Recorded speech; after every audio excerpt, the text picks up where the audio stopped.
Well, hello and welcome. Uh, First, I'd like to thank the library for having me here for this program. But just as important, all of you who were brave enough to show up to talk about Wisconsin's mysterious creatures from the safety of wherever you're watching this from. My name's Chad Lewis. I'll be your presenter this evening. And although my background is actually in the field of psychology, for the last 20 plus years, I've been traveling the world in search of the strange and unusual. Everything from hunting for vampires in Transylvania, looking for the Loch Ness Monster, crop circles, UFOs, alien abductions, really weird people, odd places, you name it. If it's just strange and offbeat, I've traveled around the globe in search of it. But for this program, we're going to talk about one of my favorite topics, and that is mysterious creatures. Creatures that science says do not exist. Skeptics say they can't exist, yet every year, hundreds of people are coming face to face with these unknown monsters. So that's what we're going to explore today.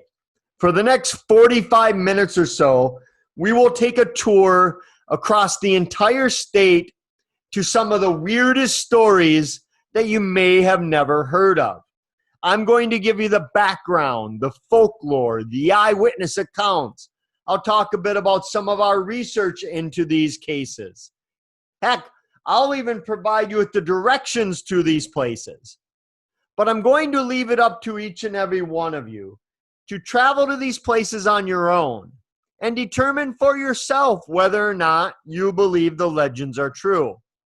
So with that, let's explore some of the strangest monsters Wisconsin has to offer. And in Wisconsin, we have a long history of mythical creatures being in our state, from some that are unexplained to some that were downright hoaxes. Starting with the Hodag and Rhinelander, which was an invention of Eugene Shepard in the Rhinelander area. He was a timber cruiser, said he encountered one of these Hodags out in the middle of the woods. They were a fearsome lumberjack creature. And of course, he said he captured one and he brought it on display at local county fairs and circuses and carnivals. Eventually, he broadcast and put it in his house and in a pit in his yard, and he had people pay to come see it.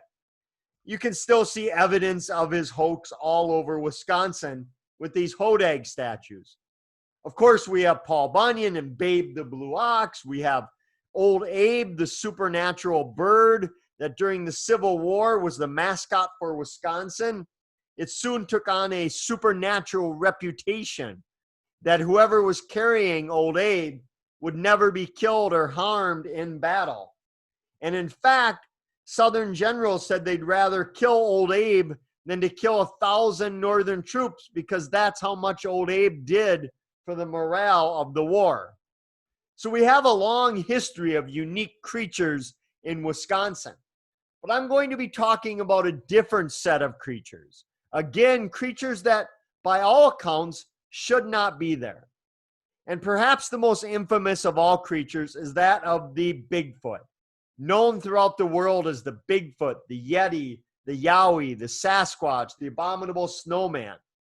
When most people think of these creatures, they often think of the heavily forested western states of the U.S. They don't often think of the Midwest. But every year I receive dozens of cases from Wisconsin of people who have seen something they can't explain. One of my favorites happened back in 2000 in Granton near Neillsville. Happened to this gentleman, James Hughes. He was a farmer and part-time delivery of newspapers. And he was finishing up his delivery route one morning, driving back just as the sun was coming up to his farm, when all of a sudden on the side of the road up ahead of him, he saw what he thought was a bear moving on the side of the road. He slowed down, not wanting to hit it or to catch a better look at it. And then as it passed the road, he realized it wasn't a bear at all. he told me the creature looked like this, a tall, Bigfoot-like creature. He said it seemed to have something dead in its hand, whether it was a goat or a deer. He wasn't quite sure because the thing was so big and scary, he almost swerved off the road trying to avoid going into the ditch. He then drove home and he told his wife about the sighting. He didn't want to report it because he didn't want anyone to think he was crazy. But the next day he thought, well, if somebody's reporting or seeing it, maybe I can help them out by making my report. So he called the local sheriff's deputy. They came out and looked at the area for tracks or any scat droppings, found nothing. Now, I was in that area talking to James Hughes, and when I went there, I brought a ton of equipment looking to see why a Bigfoot might be in that area, if there was something odd about the area. What I noted is right down the road from where Mr. Hughes had his sighting, there was a farmer raising livestock of sheep. But when I went to inquire with him, he told me that he was not missing any of his livestock. Mr. Hughes has since passed on, but he believed he had encountered a Bigfoot type creature. In fact, he told me after he came forward with his sighting, many of his neighbors talked to him, claiming that they too spotted the same thing he spotted, but they were just too hesitant to make their report. Today, this is all that remains of the town of Steinthal. In the middle of the state, there's not much there today. But back in the 1960s, this was the paranormal hotspot for Wisconsin because it involved a Steinthal monster and haunting. It all began with this old farmhouse in the middle of the country. It was an abandoned farmhouse down this dirt road. Teenagers mostly would go out to the house claiming that it was haunted. They would go there and see lights up in the top moving and darting about. They claimed that when you peeked into the windows, you could see a mysterious figure moving about. But what's interesting about this case is that, as you can see by this grainy newspaper photo of the time, the house was surrounded by this deep swampland, these wetlands behind the home. And that gave rise to the story of there being a monster out there, a Bigfoot-looking monster with glowing green eyes. And I say green eyes, plural, because many accounts claim that it had 3 different eyes. They had no idea what they call it, so they started calling it the Thing, this giant 7 to 8 foot tall, heavily covered in fur or hair with glowing green eyes, whether it had 1 or 3. In the 1960s, it soon became the thing to go see.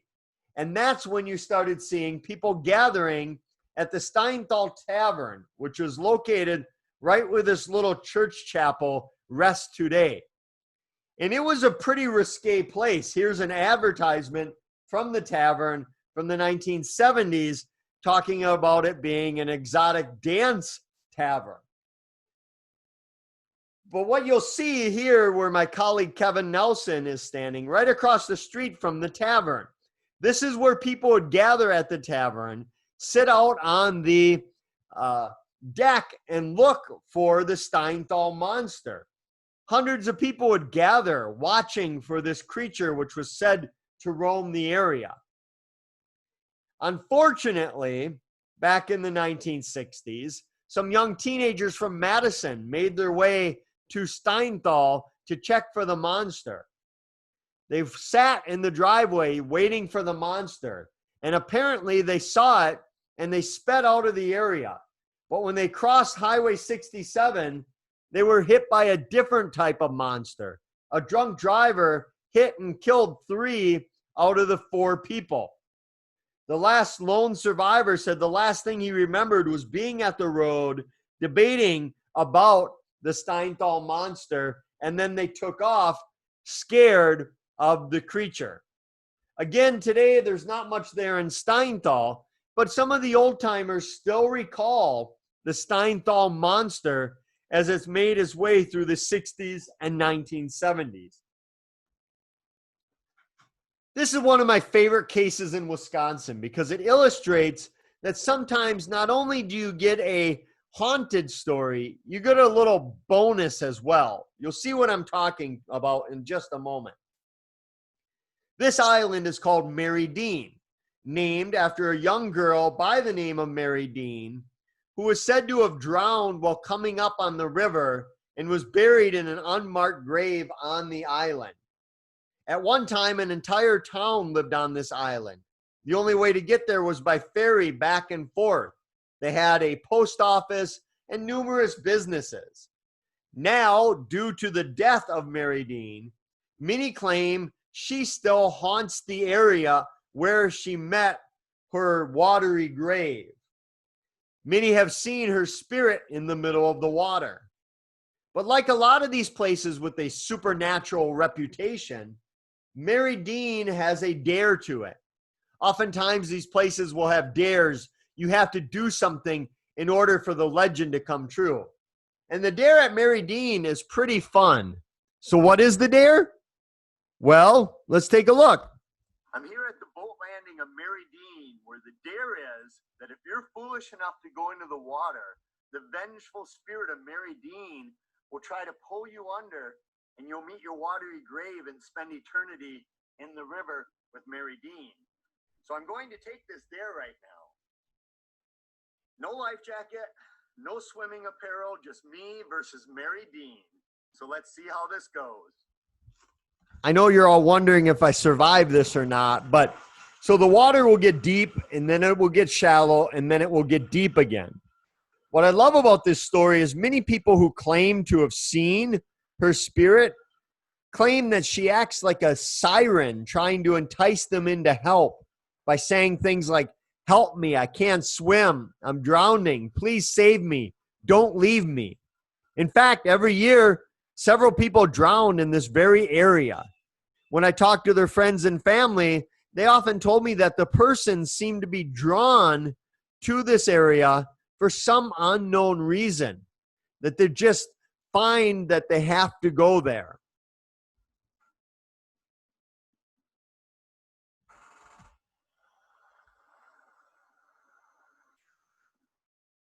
So I'm out here in the middle of the river, waiting for Mary Dean to pull me under. Obviously, I wait there for a while, and then I make my way back to the shoreline.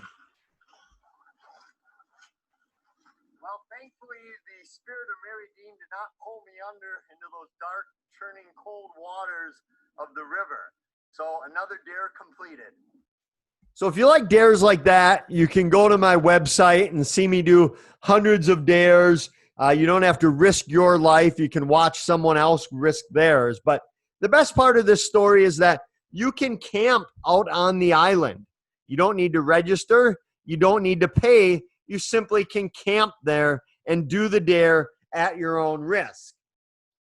But the story gets even better than just Mary Dean haunting the island and the river, because it is said that when the island was inhabited, a doctor out there had some dogs, and those dogs mauled some children, so they had to be put to death.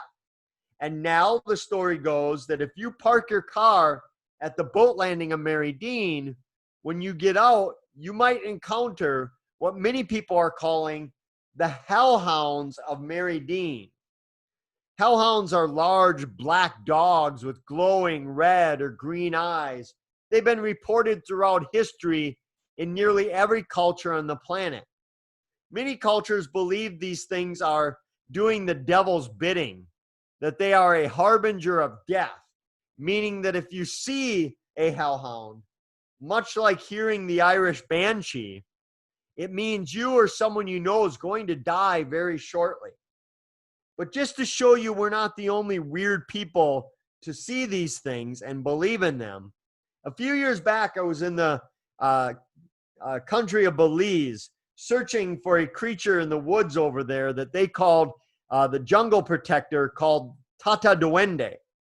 And everywhere I went looking for this diminutive, backward-footed creature, villagers said, "You better get back here before nightfall, because if you're not back before the sun goes down, you might encounter our hellhounds. They called them cadeos.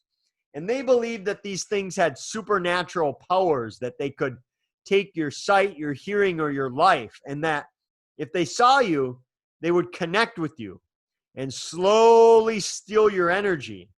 And unless you could find a powerful shaman or a bush doctor to remove the curse, you'd be dead within a week of seeing these creatures. So being the researchers that we were, we made it a point to stay out past dark every night. Knock on wood, luckily, I'm still here today. But back to the boat landing of Mary Dean. It was after a program I was doing when a big burly biker guy came up to me.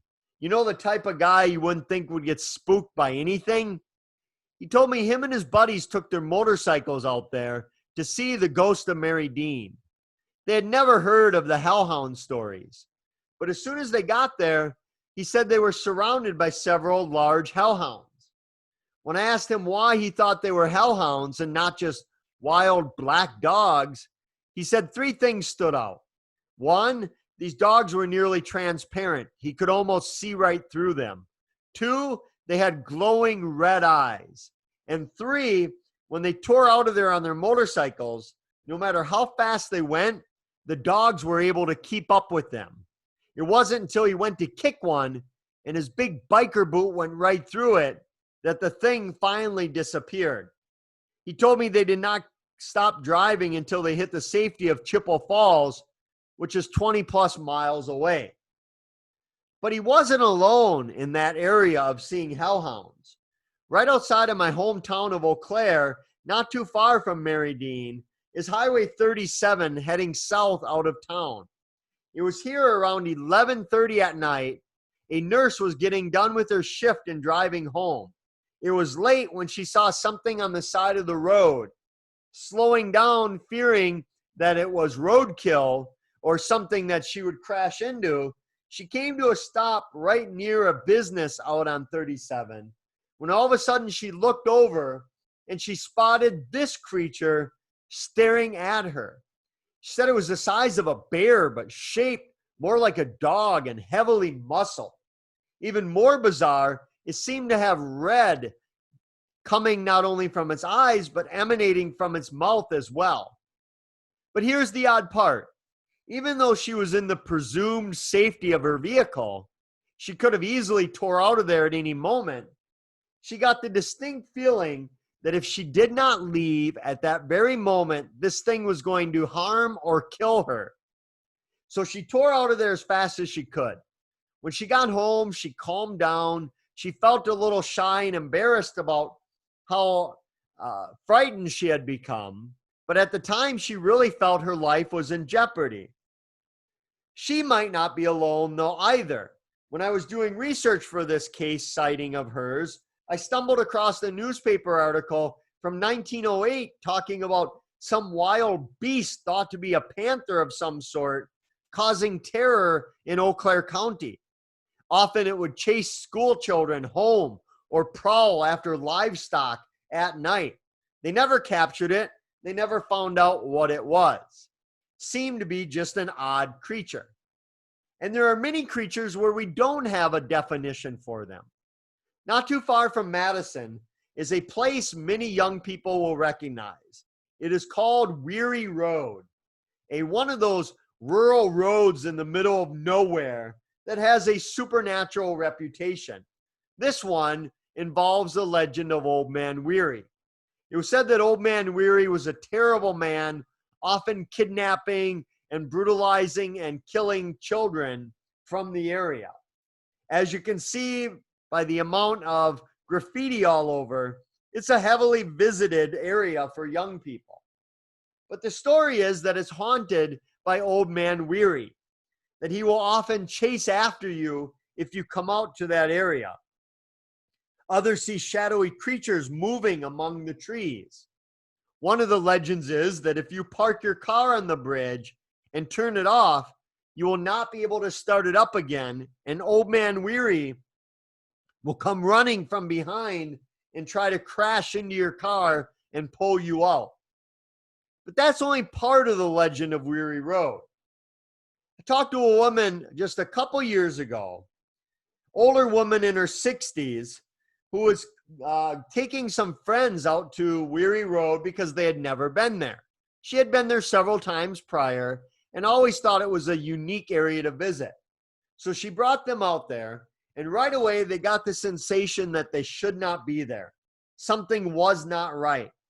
And as she wanted to leave, she didn't want to disappoint her friends. So she remained there. But when they looked over on the side of the road, they saw this creature. Here you can see her drawing. Again, it looked like the hellhound from previous stories that we were talking about, yet it had glowing yellow eyes. She too was terrified of this thing and vowed never to return to Weary Road because she was so terrified. But these people are not alone in seeing things they can't explain. Thanks to my good friend and colleague Linda Godfrey, our state of Wisconsin is now known as the werewolf capital of the world. It all began when Linda was working as a journalist in Elkhorn, Wisconsin. She started getting reports of people traveling down a small stretch of road called Bray Road. There, usually at night, but not always, people driving down the road, unsuspecting motorists, would often encounter what, for a lack of a better term, was a werewolf out on the road. Again, the size of a bear, but shaped more like a wolf with a long muzzle and the deep, dark, matted down fur. Many witnesses were terrified by the fact that it seemed to be a biped, running upright on its hind legs like you and I do.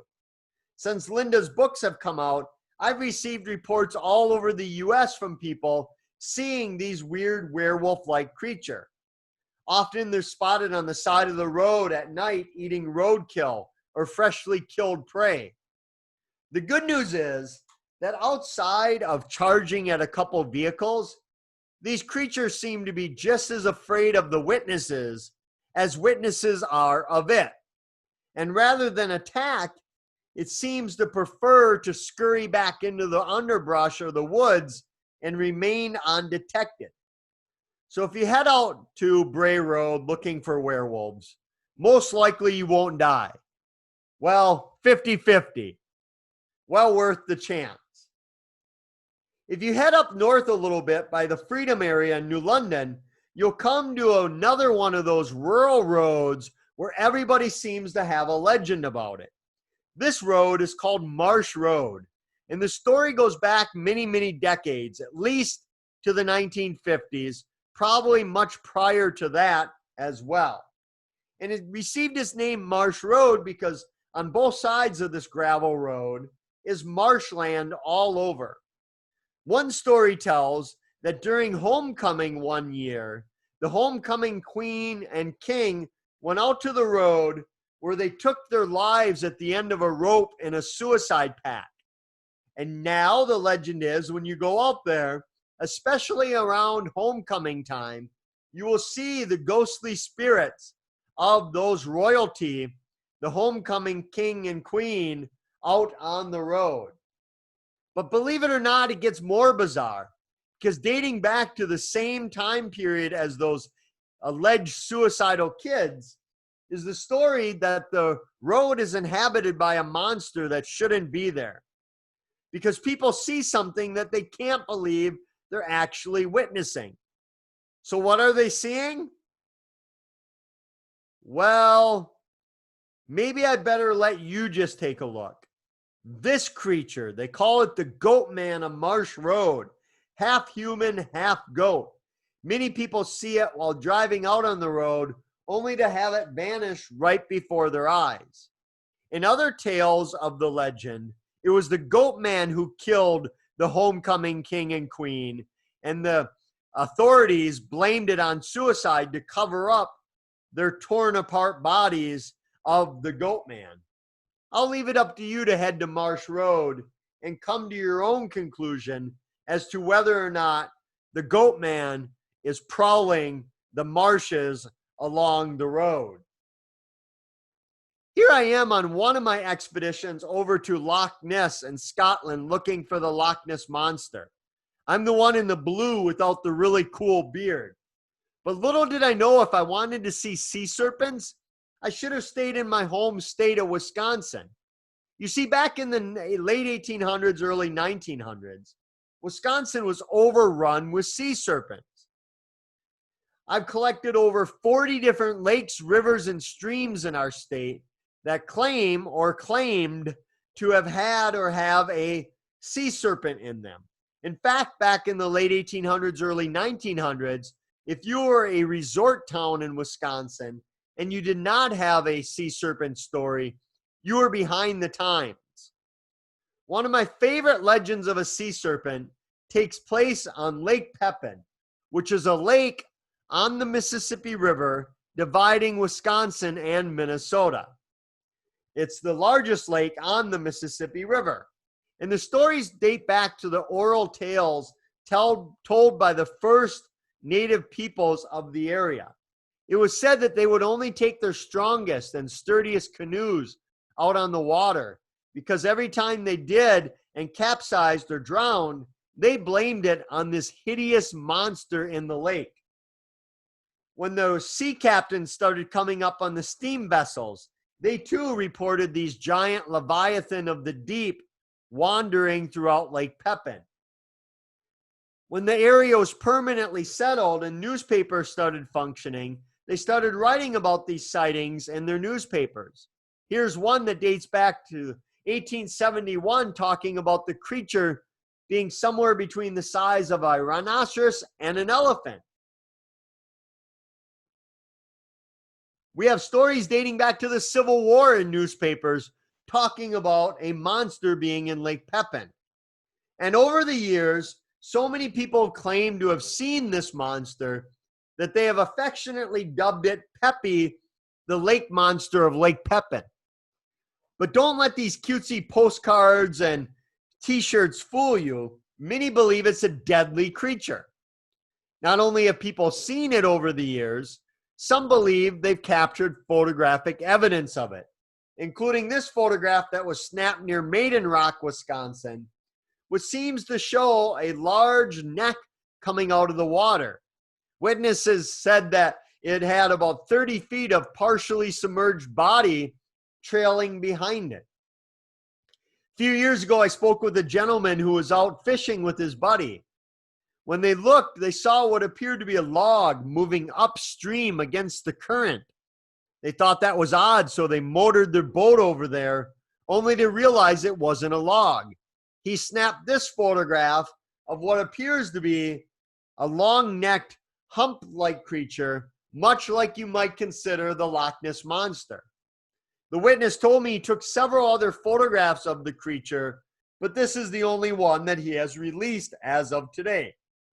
A few years back, I was sent this sonar of a fish finder showing something large on the bottom of Lake Pepin.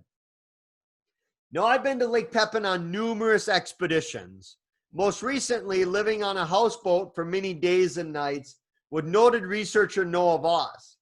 As you can see here, we had underwater cameras, we had sonar, we had fishing equipment, we had nets. We even jumped in using ourselves as bait, but unfortunately, or maybe luckily for us, Peppy did not make an appearance. But my favorite part of this story is that the people of Lake City, Minnesota are so convinced Peppy is real, or at least that you'll come looking for it, that they are now offering a $50,000 reward for the capture of this monster. As of today, nobody has claimed the reward. With the weather we're having this year, you could probably get there tomorrow and be back by the weekend $50,000 the richer. But it's one thing to dangle your toes in the river. It's another when you're dealing with vampires in Wisconsin. Now, as you saw earlier, I did spend time over in Romania and Transylvania looking for legends of vampires. But again, I should have stayed right in my home state, Mineral Point more specifically. Back in the 1980s, it began, and Mineral Point was being overrun with vampires. It began when this police officer by the name of John Pepper was patrolling late at night. That's when he passed by this cemetery, when he saw what he reported to be a very tall, very pale, very ugly vampire, complete with a cape. Well, he gave chase to this vampire, and he chased it to the edge of the cemetery, where he said it easily flew over the fence and disappeared into the night. Officer Pepper did not want to report this. He knew how it sounded, but he was on duty. He had to make the report. And as you can imagine, media from all over the world descended upon Mineral Point looking for the Mineral Point vampire. It got to be so much that Officer Pepper quit that police force, moved away, and refused to talk about the case ever again. I've contacted him several times. He has never replied to any of my inquiries. I've been to Graceland Cemetery both day and night many, many times.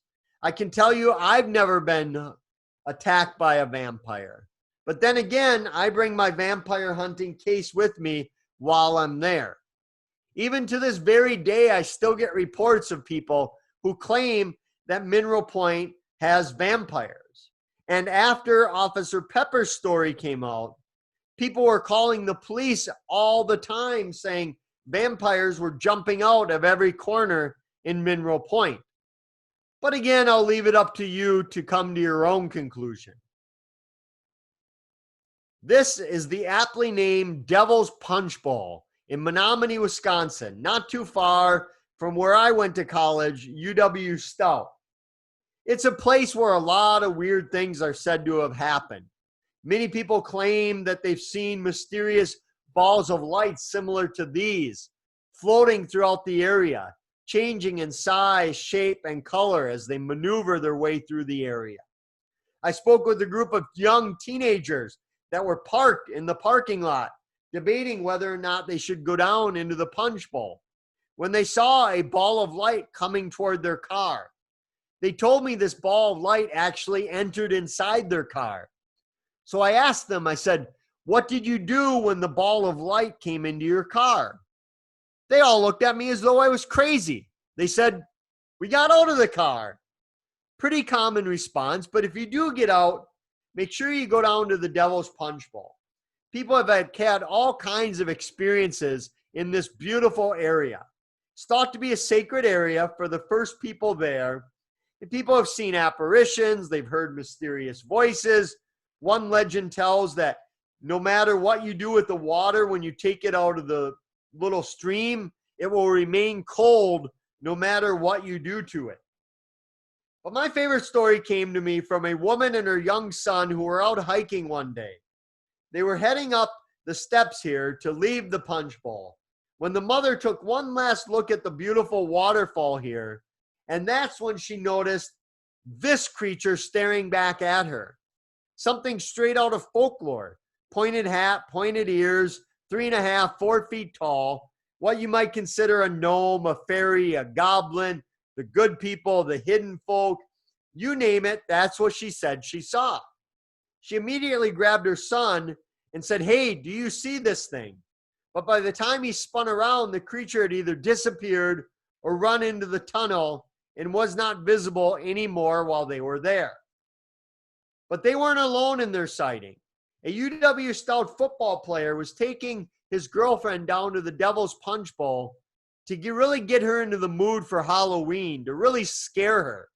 And they got about halfway down the steps here when they both heard a growl from a creature they could not identify.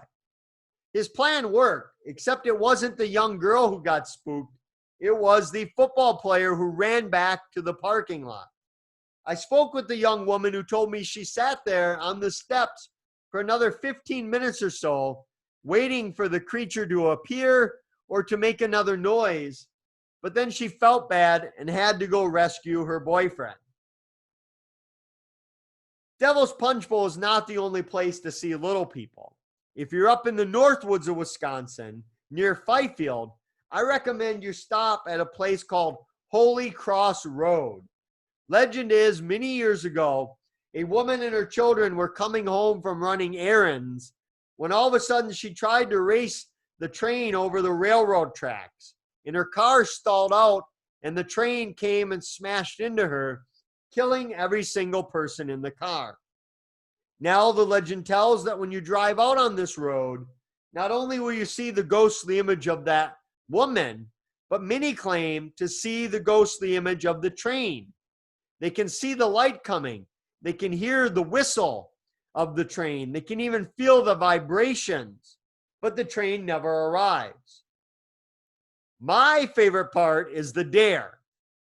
And the dare involves two different dares you can take here. One of which is if you park your car on the railroad tracks at the stop sign and put it into neutral, your car will be pushed over the tracks by the spirits of those young children who met their end there, and they'll push your car to safety so you do not suffer the same fate that they did.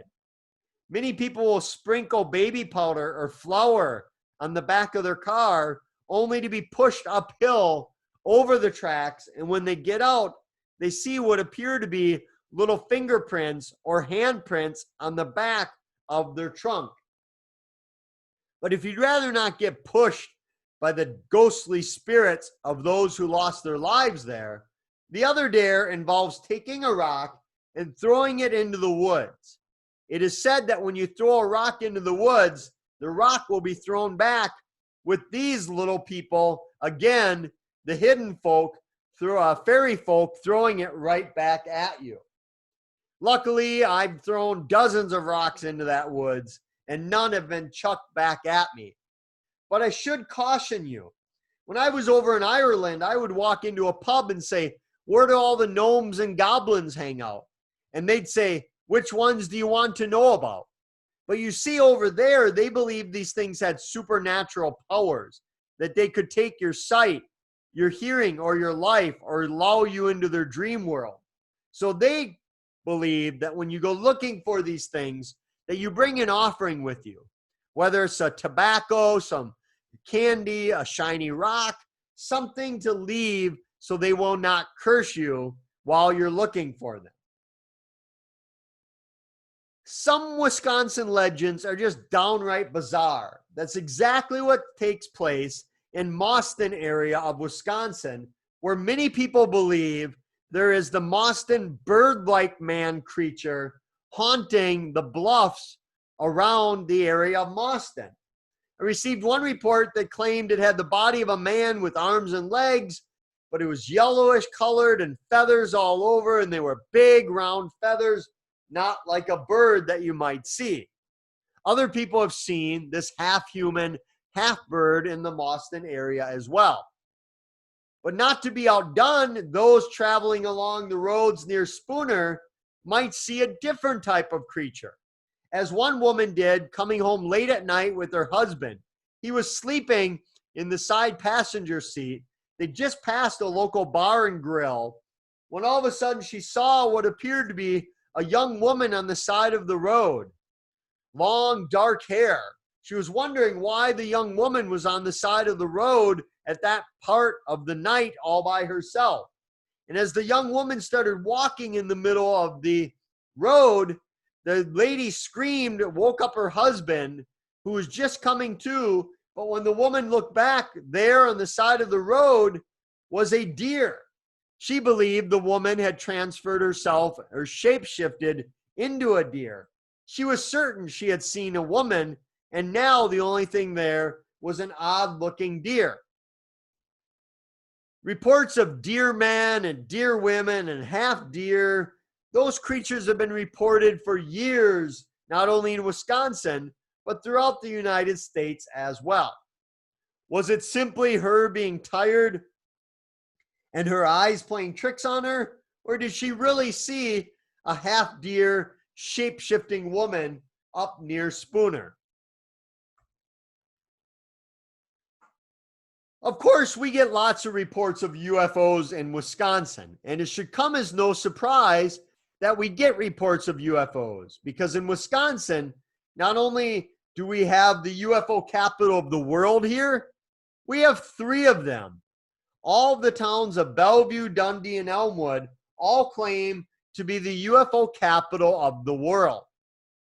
And perhaps the weirdest UFO story you will ever come across happened in 1961 in Eagle River. And it happened to this gentleman, Joe Simonton. He was a plumber and part-time farmer.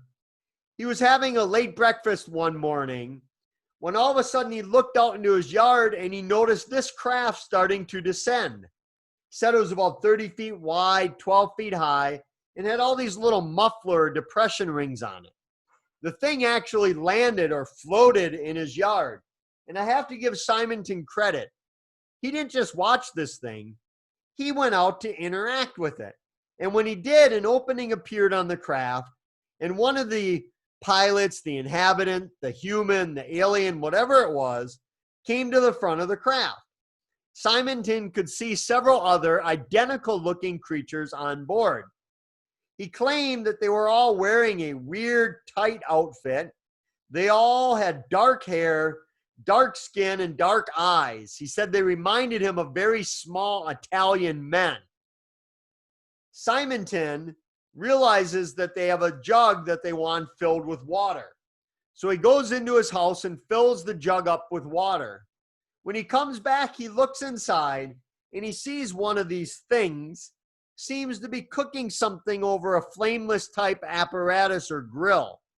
The leader, sensing Simonton's interest, walks over and grabs several of these things and trades Simonton for the water, giving Simonton what the media were calling alien pancakes.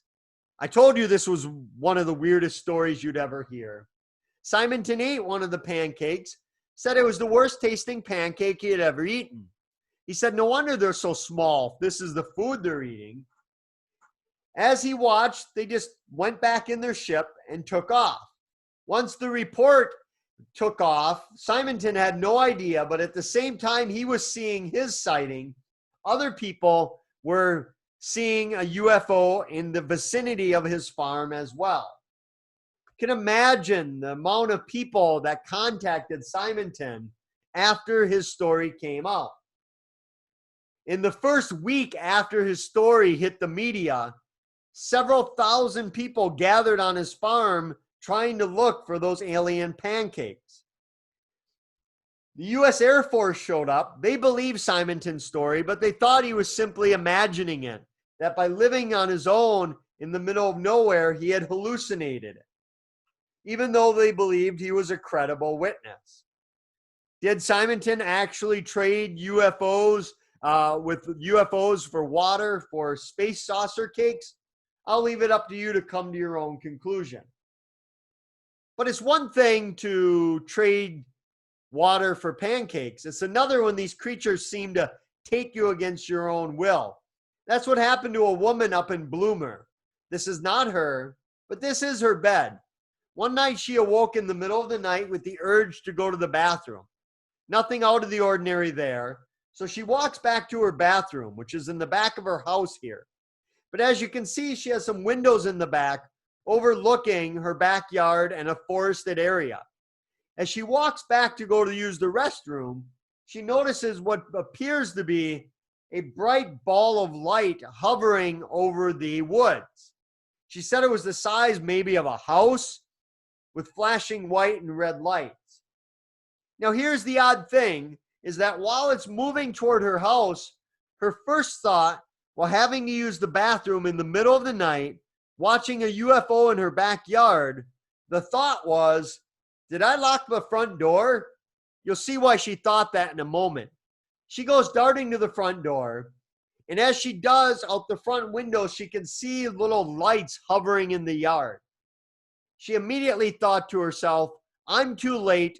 They're already here. And at that moment, her door began to open on its own, and a heavy fog started to roll in. She told me she braced herself against the door, but it kept opening. Not as though an intruder was trying to kick it open, but simply a constant pressure. The last thing she recalled about the door is seeing a hand reach in to come and grab her. She claimed the hand wasn't human. It looked more like this hand. The last thing she recalled was being back again in her back area, having to go to the bathroom. She awoke the next morning, again, this is not her, with the urge, thinking it was nothing more than a bad dream, a hallucination, like she had thought so many times before. That is until she went out in the backyard with her family to play, and she noticed this burn mark right where the UFO was hovering. I went out to the burn mark several months later when she finally garnered the courage to contact myself and the late researcher Craig Lang from Minnesota's Mutual UFO Network. Craig and I went out there. We brought Geiger counters, took soil samples and grass samples, looking for any indication of something weird out there. The witness also agreed to undergo hypnosis with Dr. Thomas Franklin, the department chair of psychology at UW-Stout, and myself. Under hypnosis, she recalled being taken out of her house that night by three creatures she described looking like this. Of course, those of us in ufology know these as the Greys. She was brought on board and underwent some type of medical experiment. She didn't know what they were doing. But what terrified me sitting in the room listening to her recount this story under hypnosis was the fact that she claimed every time she's brought on board, she could recognize upwards of a dozen other human beings undergoing the same procedures. She didn't recognize them as friends or family, but she recognized that they were humans. She had no idea, but the late researcher Bud Hopkins, he was working on a case out on the East Coast where a family also claimed they were being terrorized by similar creatures. They too awoke after an encounter and found this burn mark in their backyard as well. Over 1,000 miles apart, is it anything more than a coincidence? That's up for you to debate. The last creature I'm going to talk about for this program is a creature you might not want to know about. It's certainly a creature you don't want to say its name, because many believe that merely mentioning the name of this next monster is enough to put you on its radar.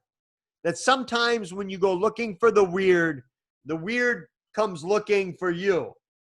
And of course, the creature I'm talking about is that of the dreaded Wendigo, a First Nation creature out of Canada during the harsh Canadian and northern Minnesota and Wisconsin winters, when starvation was settling in and cannibalism would strike.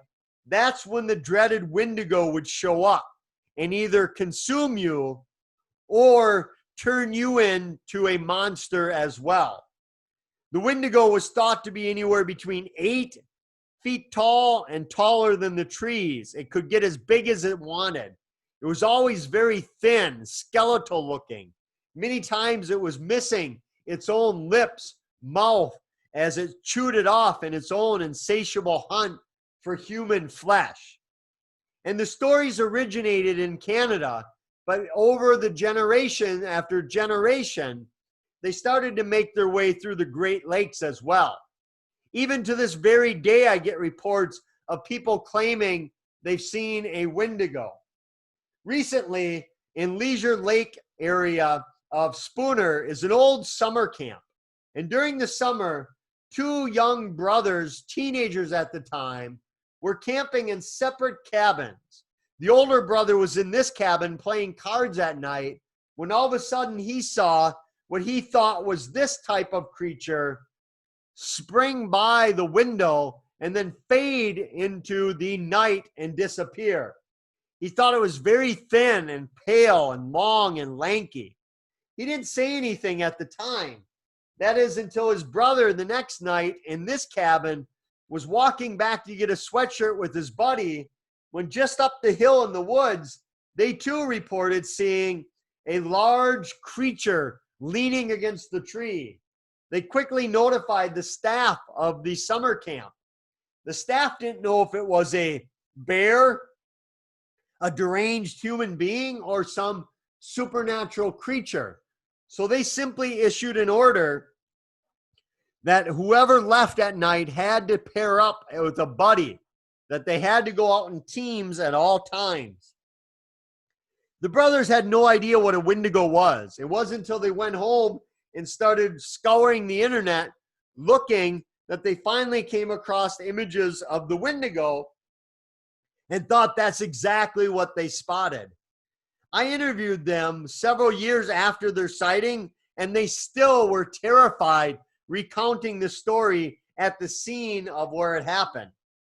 I talked about this case quite a bit, and after one program, a librarian in the area told me that she used to go out hiking in that area by Leisure Lake all the time. And one time they were hiking, her and her sister spotted what appeared to be a dead buffalo carcass thrown about in the parking lot. It's weird because there are no bison in the area. How it got there, they had no idea whatsoever, adding to the mystery of the Leisure Lake monster or Wendigo. But as I'm running low on time for this program, I want to end on the most common type of case I receive. And it involves people driving, usually at night, when all of a sudden they're driving and they spot something they can't identify, something that scares them, that terrifies them to their core, something they weren't expecting, something they can't rationally explain away. And these people weren't out actively looking for it. They just happened to be in the wrong place at the wrong time, and they spotted it.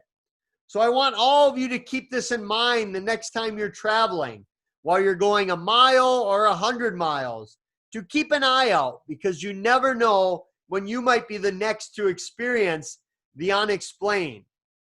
So with that, I'm going to leave the last 10 minutes or so we have for any questions, comments, or stories that any of you might have.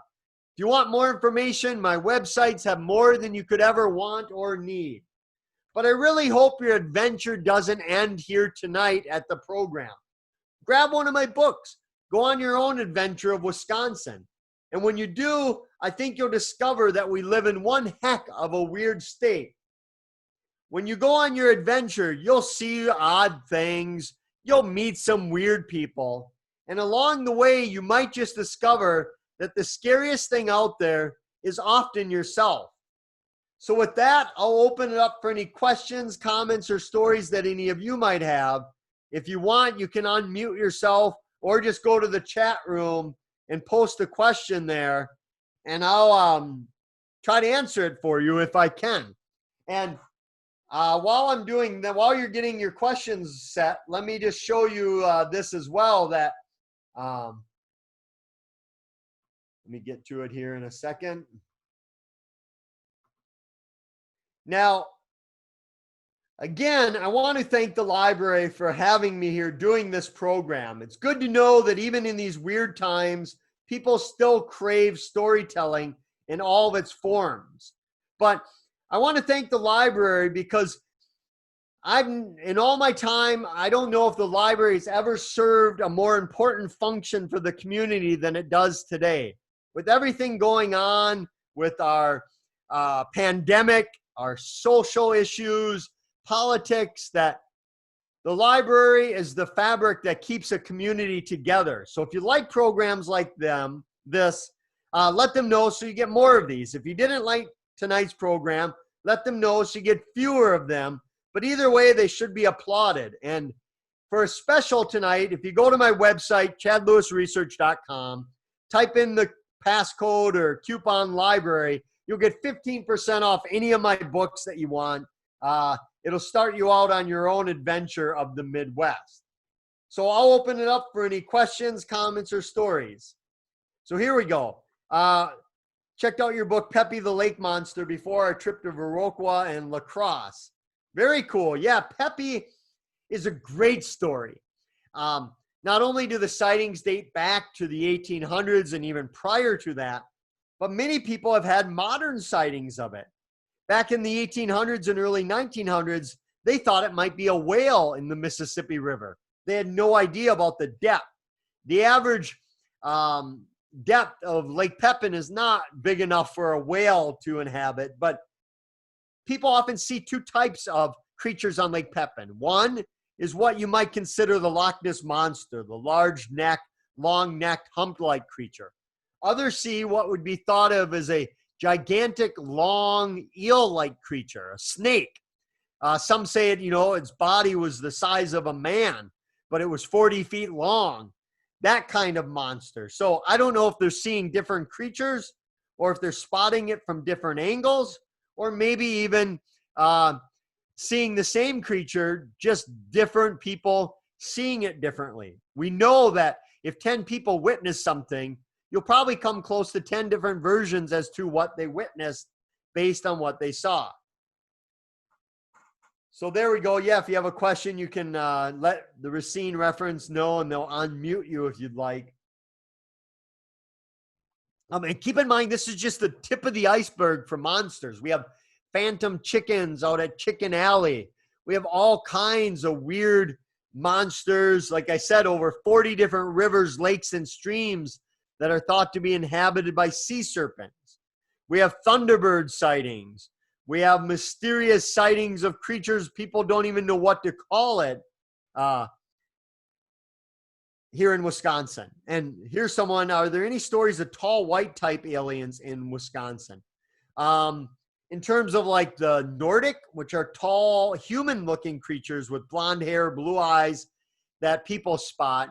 Others might consider it more like a rake of these long, Slender Man looking creatures, which I'm sure many of you are familiar with the fictional Slender Man legend, thanks to some news reports out of Wisconsin of some tragedies taking place. But yeah, we get all kinds of extraterrestrial or interdimensional type beings, from the Nordics to the Greys to, in Minnesota, a gentleman thought he saw little 6-inch oil can aliens come out of a flying saucer. Simonton thought that they were short Italian men because their eyes were so dark he couldn't even look them in the face because they were so creepy. Any stories of the tall white? Yes. Wausau Club. Yeah, of course. Wausau Club in Wausau has a ton of haunted stories. I was there almost 2 decades ago doing some research. Of course, in Wausau, you have a couple haunted theaters. You have the sporting goods store downtown. And the Wausau Paranormal Group there does an excellent job of haunted Wausau walking tours every October. And that's another thing you can find almost all over Wisconsin, are these haunted walking tours where they'll take you from place to place, telling you great ghost stories and giving you your own chance for a haunted story. Yeah, this woman from Wausau said her mother does it all the time. Someone from San Diego zooming in, originally from Wausau. There's tons of Wausau stories. Just there's a great book, Haunted Wausau by History Press. So there's plenty. I mean, you can't throw a rock in Wisconsin without hitting a legend that is thought to be haunted, or UFO, or alien, crop circles, monsters, ghosts, you name it, we seem to have it. Any other stories before we wrap it up for this evening? Otherwise, I'll turn it over to the library and let them, if they have any final announcements. And thank you all for coming. If you do think of a story or a question later, you can always go to my website and let me know there as well.